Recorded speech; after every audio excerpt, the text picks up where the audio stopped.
নমস্কার বন্ধুরা, ঘরোয়া রান্নাবান্নাতে সকলকে স্বাগত জানাই। আজকে নিয়ে চলে এসেছি সকলের পছন্দের একটি মাছ, ইলিশের একটা দারুণ রেসিপি, ইলিশের পাতুরি। কার না ভালো লাগে ইলিশের পাতুরি? তো চলুন কিভাবে সুস্বাদু ইলিশের পাতুরি তৈরি করবেন সেটাই আজকে আপনাদের দেখাবো। ভিডিওটি শেষ পর্যন্ত দেখার অনুরোধ রইল, আর আমার চ্যানেলটিকে সাবস্ক্রাইব করে পাশে থাকা বেল আইকনটা প্রেস করে দেবেন। নিয়ে নিয়েছি ইলিশ মাছ। মাছগুলোতে এখন লবণ হলুদ মাখাবো। দিয়ে দিচ্ছি পরিমাণ মতো লবণ, পরিমাণ মতো দেব হলুদ, আর দিয়ে দেব বেশ কিছুটা সর্ষের তেল। লবণ হলুদ আর তেল দিয়ে মাছটাকে এভাবে মোটামুটি 10 মিনিট মতো মাখিয়ে রাখবো।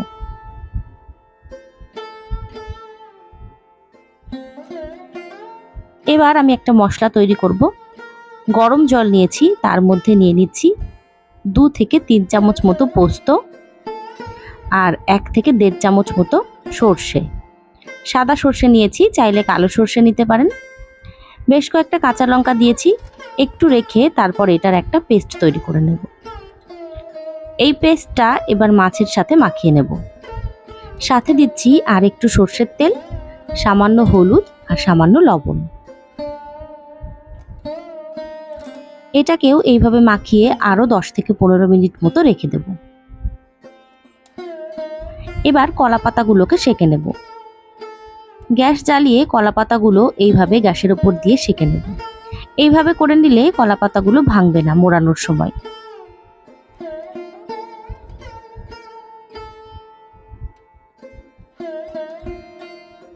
একইভাবে কয়েকটা কলা পাতা সেঁকে নেব।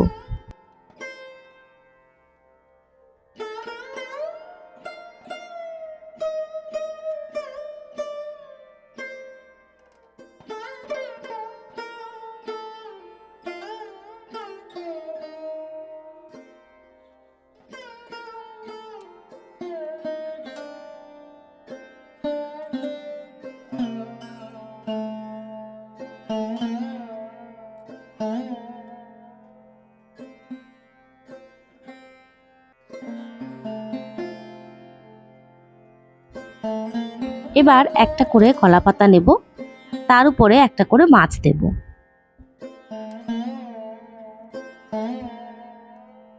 একটু সর্ষে পোস্ত বাটা দিয়ে দিচ্ছি ওপর থেকে।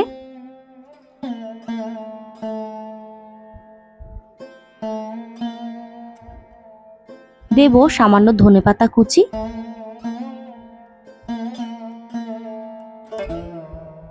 আর দেব একটা কাঁচা লঙ্কা। এবার পাতাটাকে মুড়িয়ে দেব।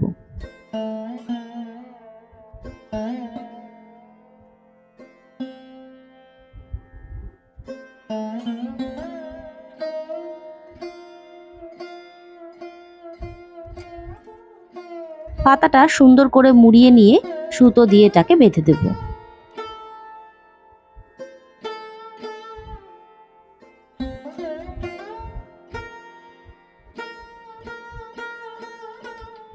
হয়ে গেল। একই রকম করে সমস্ত পাতুরিগুলো বানিয়ে নেব।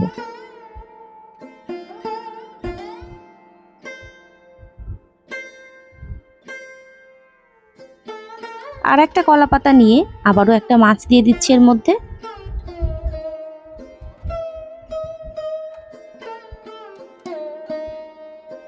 একটু সর্ষে পোস্ত বাটা উপর থেকে দিয়ে দিচ্ছি।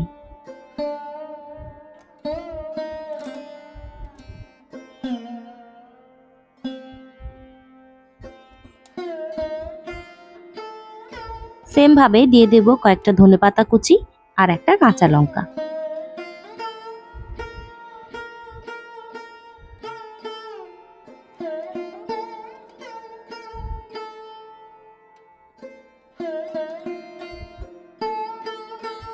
পাতাটা মুড়িয়ে সুতো দিয়ে বেঁধে দেব।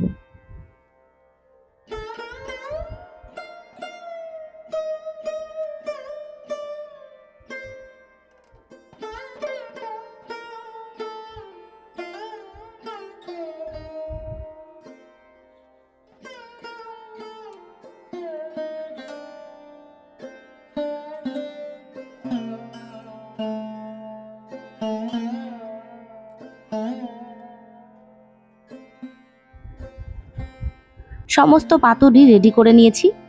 এবার এগুলোকে ভাজবো। ফ্রাই প্যান নিয়ে তার মধ্যে দিয়ে দিচ্ছি কিছুটা সর্ষের তেল।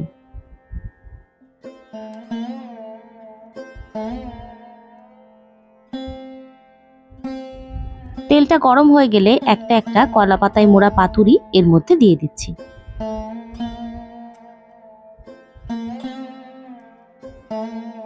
এইভাবে না ভেজে স্টিম করে নিলেও কিন্তু পাতুরি তৈরি করা যায়, তবে এইভাবে ভেজে করে দেখবেন এর স্বাদ অনেক বেশি ভালো লাগে। গ্যাসের ফ্লেমটাকে লো রেখে ঢাকা দিয়ে 5 থেকে 10 মিনিট মতো এক পিঠ করে নেব।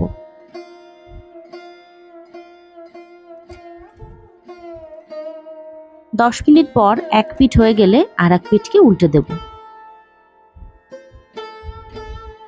আস্তে আস্তে করে পাতুরিগুলো ভাজতে হবে, নইলে কিন্তু মাছটা সিদ্ধ হবে না।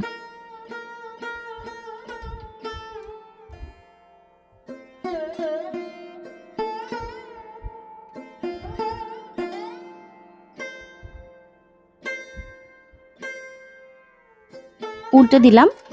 আবারও 10 মিনিট মতো ঢাকা দিয়ে ওই পিঠটা করে নেব।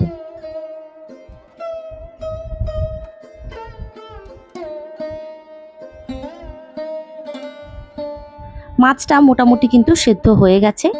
এবার গ্যাসের ফ্লেমটাকে হাই রেখে আরও 5 মিনিট মতো দু পিঠ ভেজে নেব।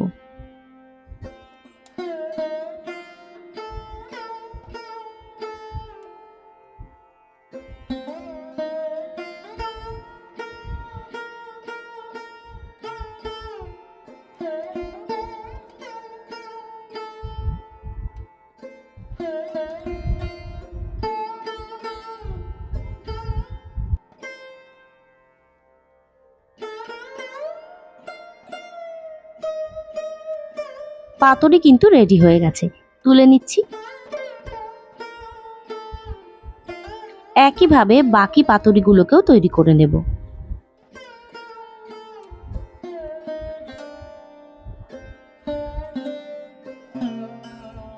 একদমই ঝামেলা ছাড়া ভীষণই সহজভাবে কি করে পাতুরি বানাবেন সেটাই আজকে আপনাদের দেখালাম।